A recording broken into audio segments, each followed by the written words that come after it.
Matapos nga ng matamis na pagkuha ng gold medal ng Gilas Pilipinas after 61 years, madami nga ang nagtatanong at napapaisip kung magkano kaya ang matatanggap nilang mga bonus, especially itong mga players. Kilala pa namang galante ang humahawak na ngayon ng SBP. At Justin Brownlee, maaari nga daw maban sa China dahil hanggang ngayon hindi pa nga rin daw nakamove on ng mga tao doon. Huwag naman sana nga umabot sa personalan kung ano man ang nangyari dito nga sa Asian Games. After 61 years nga mga ka-sports ay mauuwi na ulit ng Philippine team ang gold medal dito sa Asian Games. At matagal-tagal nga din ito inantay ng Philippines.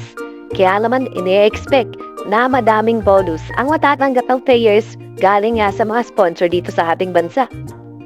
Kabilang na siguro dyan yung ating gobyerno at sina Boss RSA at MVP na kilalang mga humahandlingan ng Gilas ngayon. Kilalang mga galante sa mga bonus ang mga binanggit ko kanina. Especially, history nga itong nagawa ng Philippine team. Kahit pa sabihin nga natin na hindi masyado nagdaro ang ibang player sa Gilas, ay parte pa din sila ng kupunan.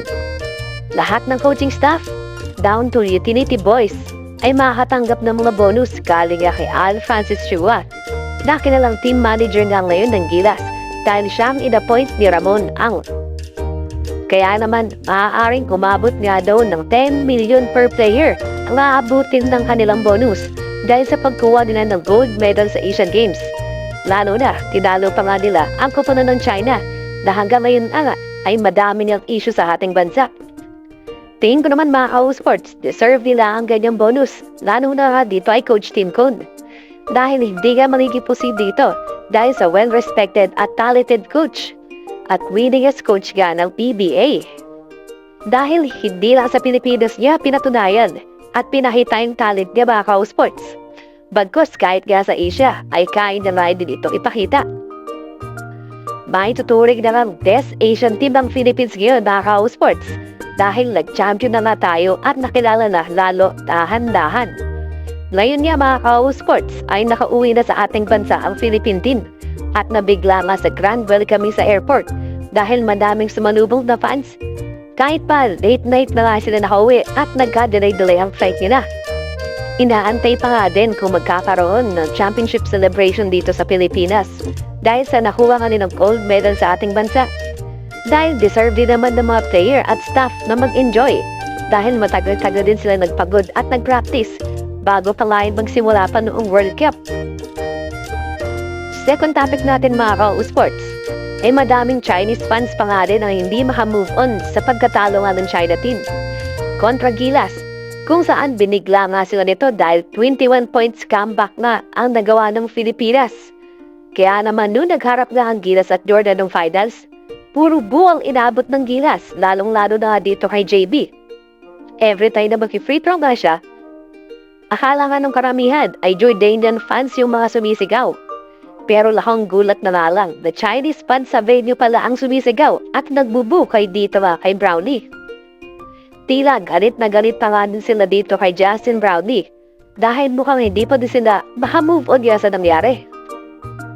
Sabi nga ng isang commentator at mga basketball analyst sa China, nonsense nga daw yung 100 of medal at gold ng China sa Asian Game kung hindi naman daw sila makakuha ng gold dito nga sa basketball. Dahil eto nga daw ang pinaka-highlight ng Asian Games sa China. Lalo na ang taas nga ng fan base ng basketball sa kanilang bansa. Mabuti na lang ay pinigilan siya na kasama na nun at sinabihan na baka mabash nga daw sila pang tinuloy pa daw niya ang mga sasabihin niya. Gusto nga daw nilang ipag-resign yung coach ng European coach nila na si Alexander Jordovich dahil hindi daw siya nag-fit nga sa China at di niya daw alam gamitin yung mga players niya. Late na din kasi siya pinapasok dahil nakuha nga lang siya before World Cup. Ilang bansa na yun. Tulad nga din ito na nangyayari sa ating bansa na kung saan binabash nga rin si Coach Steve dahil sa sunod-sunod na talo ng Gilas dati. Lalo ngayon mga ka-sports, host country nga ang China sa Asian Games kaya laking dismaya nga ng mga tao sa nangyayari dito sa Chinese basketball team. Pero yun nga mga ka-sports, maaari nga daw ma-persona non grata or maban si Brownlee sa China dahil sa ginawang pagkatalo nga sa Chinese basketball team. Sobrang sakit daw kasi sa kanila na twice silang tinalo ng Gilas Dahil lumuna nga ng World Cup yun mga ka-sports, kung saan tinambakan nga nila na malaking puntos sa tulong ni Clarkson. Tapos ang sunod nga ay nung comeback win naman sa tulong naman ni Brownlee. Dalawang masakit na pagkatalo nga yun sa kanila.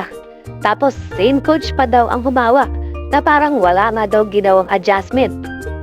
Sana nga lang ay huwag ito mangyari dito nga kay JB, yung maban niya siya sa China. Kasi masyado nang personal itong bagay at dapat pairalin niya ang sportsmanship sa kanilang bansa. Gusto lang naman bigyan kasi ng magandang laro ang gilas nito ni Brownlee dahil napamahal na nga siya sa ating bansa at gusto niya lang magkuwi ng gold medal. So kumbaga trabaho nga lang ito kay Brownlee. Pero hindi mo din kasi masisisi at makakontrol ang takbo ng mga Chinese dahil posible nila ito gawin, lalo na mainit kaya sila sa ating bansa. Congratulations ulit sa pag-uwi kayo ng gintong medalya sa ating bansa, Gilas Pilipinas! Hanggang dito na lang muna tayo sa video na ito mga ka-O-Sports. Salamat ulit sa panonood at sa suporta sa aking channel. Mag-iingat kayo palagi. Bye-bye!